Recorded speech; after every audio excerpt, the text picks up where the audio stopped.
started. Maddie, what's something that these people probably don't know about you that they need to know about you? I'm in grade 8 at Bimmy Ridge, and my favorite sport is volleyball, and I like eating tacos. Eating tacos. Who doesn't like eating tacos, right? Tacos, you don't like tacos? Tacos are great. Tacos are dynamic. All right, and Haya, what about you? What's something about you that we need to know? Well, I'm one of the grade 8 girl leaders, and I'm a teacher. I am a teacher. I teach science and social. And I like chicken nuggets, and I love cats. Nugs. What was the second thing? I like chicken nuggets. Yeah. I think everybody likes chicken nuggets, though. Absolutely. Absolutely. All right, so we got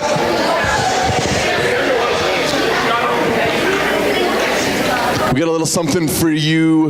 We got a little something to share with you tonight, and so I encourage you to listen up.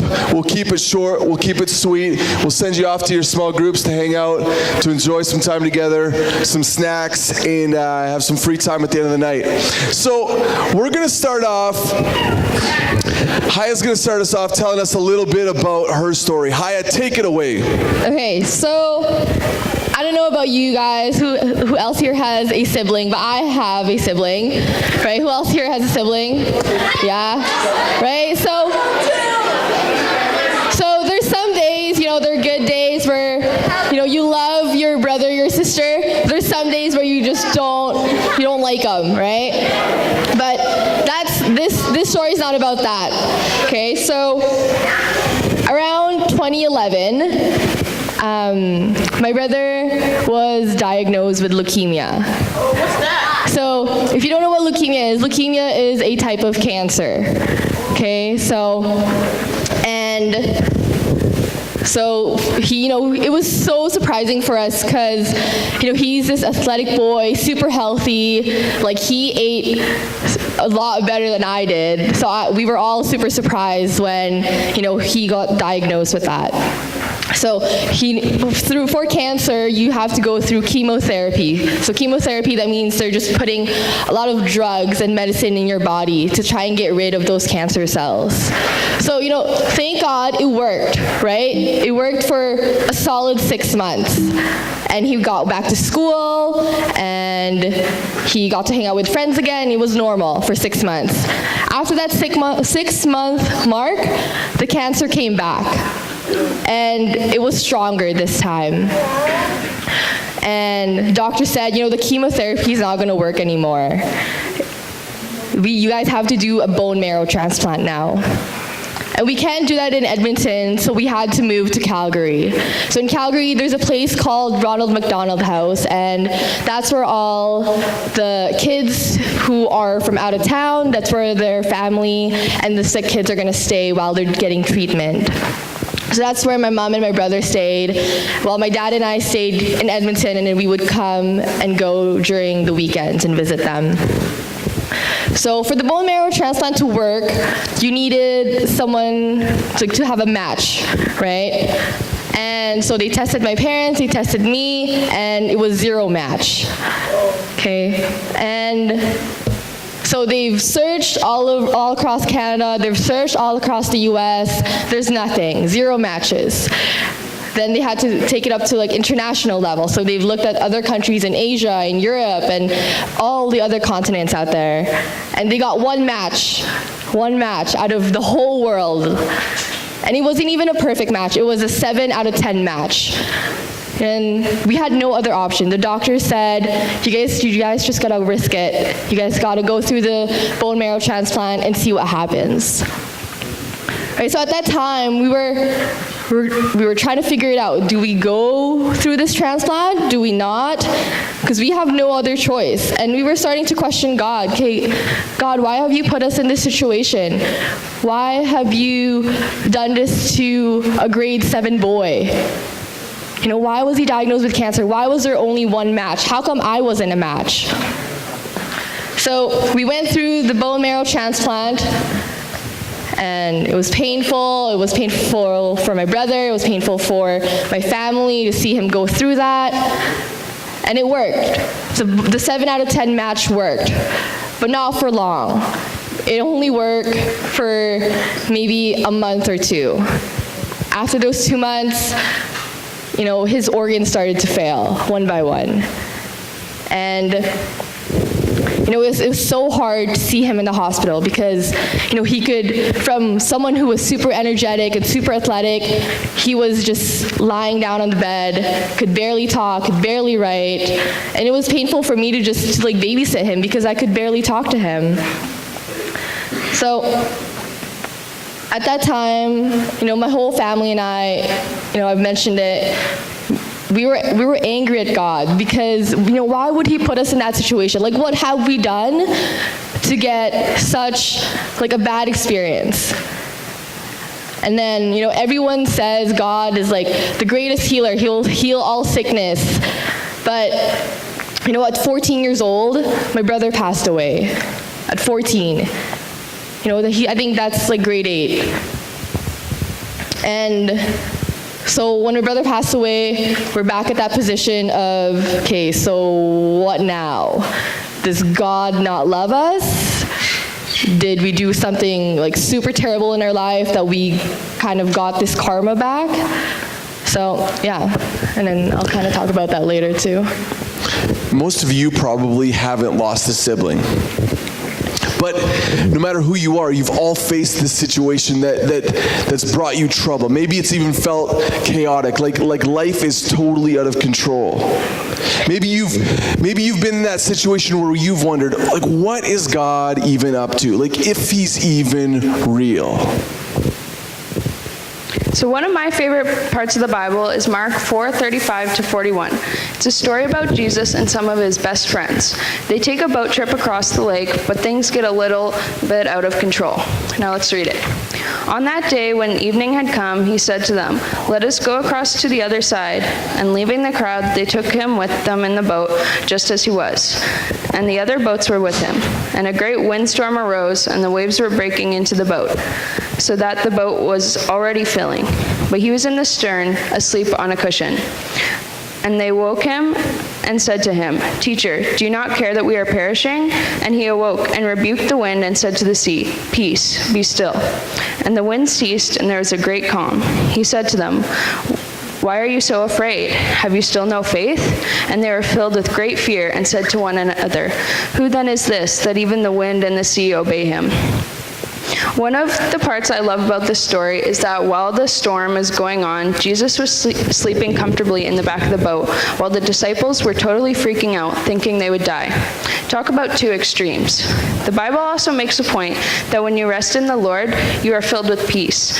Jesus was resting at the back of the boat when he was filled with peace, so he could be still and know that the storm was under control.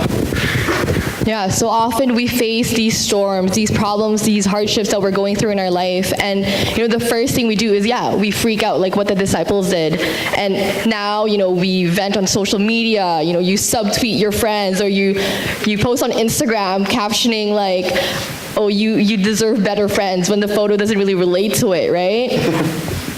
And from that passage, it talks about how everybody else is freaking out except for God.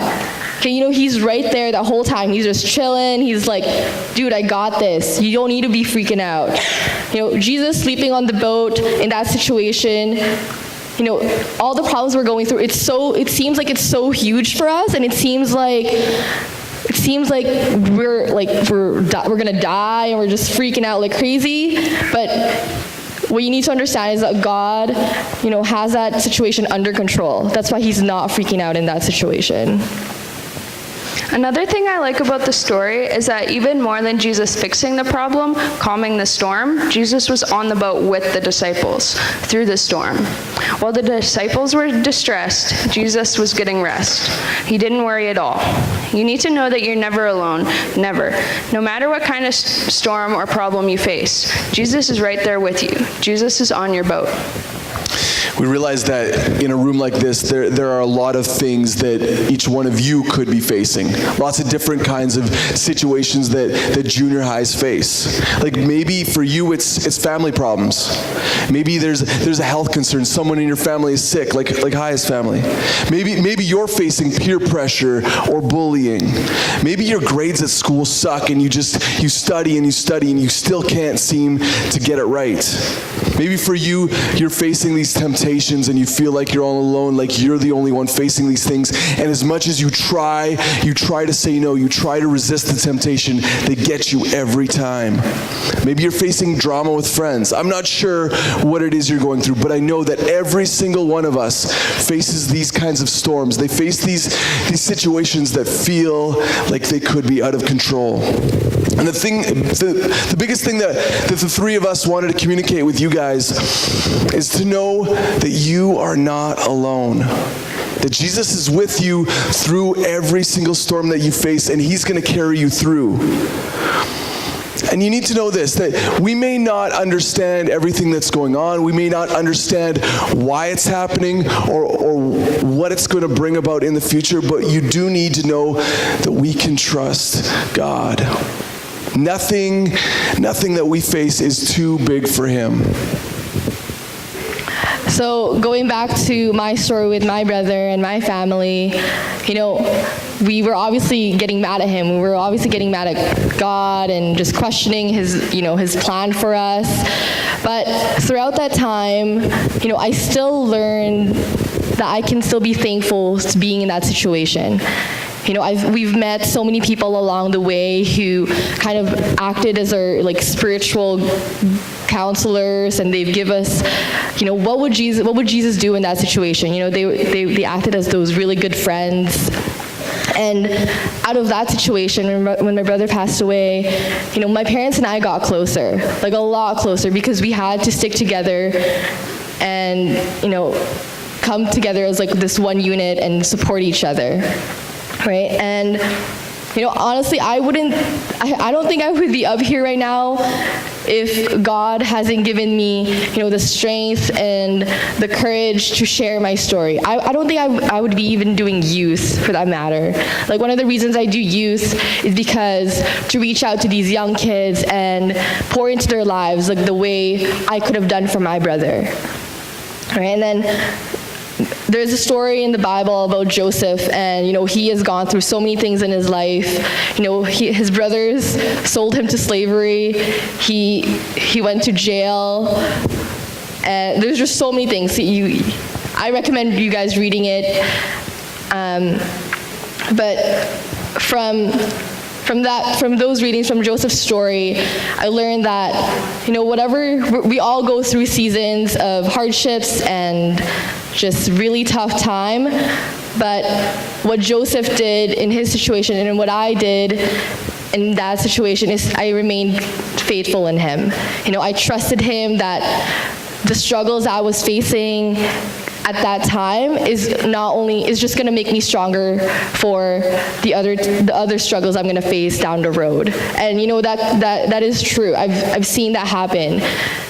Because I've faced so many things in my life now, when my parents and I argue, or when I'm having a tough time at work, or having a tough time with my friendship, the way that God has taught me to trust him and stay faithful when in my brother's situation, I can use that experience